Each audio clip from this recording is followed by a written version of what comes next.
Meski dalam kegelapan, ia bisa melihat raut wajah mereka yang menampakkan kesedihan dan ketakutan mendalam.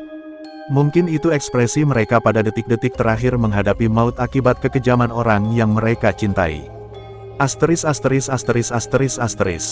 Hendra, seorang mahasiswa perguruan tinggi di Surabaya yang juga anggota pencinta alam di perguruan tinggi itu, tengah berkemas-kemas menyiapkan barang-barang yang dibutuhkan ke dalam ransel tuanya.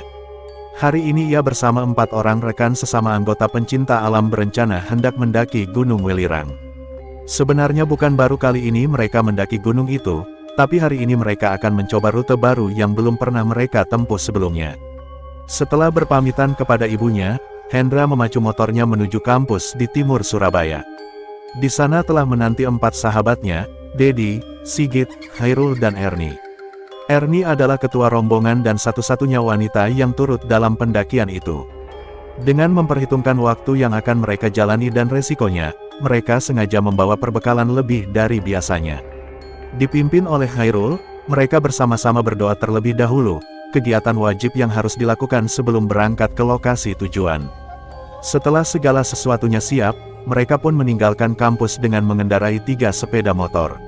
Sepeda motor itu kemudian dititipkan di terminal dan mereka menumpang kendaraan umum menuju ke arah Malang dan berganti kendaraan umum lainnya yang mendekati dusun sebagai lokasi awal menuju rute pendakian. Singkat cerita, mereka pun memulai perjalanan dengan jalan kaki saat matahari tepat berada di atas ubun-ubun. Beberapa rumah penduduk dan hamparan pematang sawah telah mereka lalui. Pepohonan dan semak belukar mulai menghiasi kiri kanan jalan setapak. Sesekali mereka berpapasan dan menyapa penduduk desa yang memikul beberapa ikat kayu di pundaknya. Makin ke atas jalan setapak itu makin terjal. Udaranya pun makin terasa sejuk. Hal ini membuat Hendra dan kawan-kawan makin bersemangat. Kicauan burung dan gesekan dedaunan yang dihembus angin menjadi kidung pengiring langkah mereka. Namun cuaca yang semula cerah mendadak berubah mendung. Disusul kemudian dengan jatuhnya rintik-rintik air yang mula-mula jarang menjadi makin deras. Hendra dan kawan-kawan bergegas menuju ke bawah pohon yang cukup rindang. Serentak mereka menurunkan ransel di punggung masing-masing dan mengeluarkan jas hujannya untuk kemudian dikenakan. Setelah itu mereka melanjutkan perjalanan menembus guyuran hujan dan sesekali dentuman guruh di langit yang gelap. Jalan setapak menjadi agak licin yang membuat mereka kadang terpeleset. Erni mengisyaratkan kepada anggotanya untuk lebih berhati-hati dalam melangkah. Ia menghentikan langkahnya saat Hendra memanggilnya dengan agak berteriak. Kita istirahat sebentar ya. Perutku agak mules nih, kata Hendra. Oke, kita cari tempat yang agak lapang untuk istirahat. Perutku juga sudah lapar, tukas Erni. Beberapa meter ke depan mereka menjumpai dataran yang lapang dikelilingi semak belukar. Di tempat itu mereka mendirikan sebuah tenda untuk berlindung dari siraman hujan yang tak kunjung reda. Setelah membantu memasang tenda, Hendra bergegas meninggalkan rekan-rekannya. Di belakangnya menyusul Dedi. Aku ikut, Hen. Aku juga mau buang air kecil, kata Dedi. Berdua mereka mencari tempat yang sesuai dengan yang mereka inginkan. Hen, kamu agak jauh sana. Biar baunya nggak menyebar kemana-mana, kata Dedi dengan nada bercanda. Hendra tak menjawab. Ia pun tak ingin privasi buang hajatnya terganggu orang lain. Setengah berlari ia masuk ke hutan yang lebih dalam. Belum jauh ia melangkah, matanya melihat atap sebuah bangunan di balik rimbunan pohon. Sejenak ia merasa heran, di hutan begini ada juga rumah, pikirnya. Tapi ia segera menepis keheranannya karena desakan di dalam perutnya makin kuat. Lumayan, ada tempat yang nyaman untuk buang hajat. Daripada di tempat sembarangan, katanya dalam hati. Assalamualaikum, ucap Hendra begitu tiba di depan pintu rumah yang lebih tepat disebut gubuk itu. Kondisinya cukup memprihatinkan. Di beberapa bagian dinding dan atapnya terlihat bekas-bekas hangus. Karena tak ada yang menyahut, Hendra berjalan ke samping dan menemukan semacam bilik mandi beratapkan daun rumbia yang bersebelahan dengan gubuk itu. Tanpa pikir panjang Hendra bergegas masuk. Begitu melihat ada kakus dan segentong air di sisi kakus, Hendra pun melepas hajatnya. Usai buang air besar, Hendra kembali ke depan gubuk dan berharap bertemu pemiliknya untuk sekedar mengucapkan terima kasih. Saat melintas di depan jendela samping gubuk, Hendra melihat sesosok manusia di dalamnya yang agak gelap. Hendra melongokkan wajahnya ke jendela, dan samar-samar melihat seorang wanita tengah menggendong bocah perempuan berumur sekitar 2 tahunan berdiri menatapnya. Maaf, Bu, saya baru saja pinjam kakusnya. Tadi tidak ada orang, jadi saya nyelonong saja ke dalam, ujar Hendra dengan agak tersipu-sipu. Tapi wanita itu tak menjawabnya.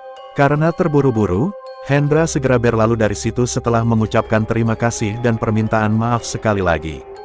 Hujan sudah mulai berkurang, tapi jalanan yang dilaluinya masih licin.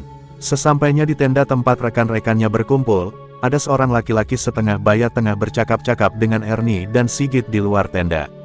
Dari seragam yang dikenakan di balik mantel hujannya, Hendra tahu kalau laki-laki itu adalah petugas penjaga hutan seperti yang biasa ia temui saat melakukan pendakian. Sudah lega, Hen? Tanya Sigit. Hendra tersenyum sembari menjawab, plong. Untung ada kakus di sana.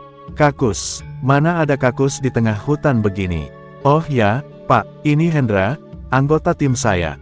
Hen, kenalkan ini Pak Toyib, pengawas hutan ini, kata Ernie sambil memperkenalkan Hendra kepada petugas itu.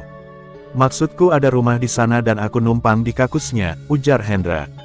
Maksud Nak Hendra, rumah gubuk di dalam hutan itu, sela Pak Toyib. Iya, Pak, tadinya saya kira kosong, tapi setelah selesai buang air, saya baru bertemu dengan penghuninya, jawab Hendra. Penghuninya? Tanya Pak Toyib dengan dahi mengernyit. Memangnya Nak Hendra bertemu siapa di sana? Seorang wanita dan anaknya. Benarkah? Sekali lagi petugas itu bertanya seakan tak percaya dengan jawaban Hendra. Betul, Pak. Kenapa? Bapak kenal dengan mereka? Hendra menatap Pak Toyib dengan wajah penasaran. Pak Toyib terdiam sesaat. Hendra berpandangan dengan Ernie. Petugas bermantel kuning itu memalingkan wajahnya ke arah hutan di mana gubuk itu berada. Apakah Nak Hendra sempat bertatap muka dan bicara dengan mereka?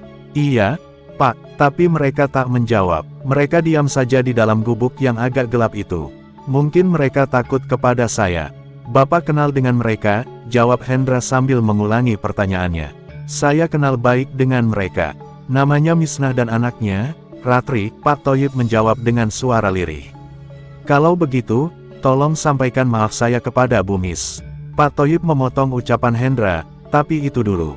Sebelum mereka tewas terbakar di dalam gubuknya sekitar 1 bulan yang lalu. Wajah Pak Toyib menegang. Ernie, Sigit dan Hendra terbelalak kaget. Jadi mereka, bibir Hendra gemetar. Ya, mereka sudah mati.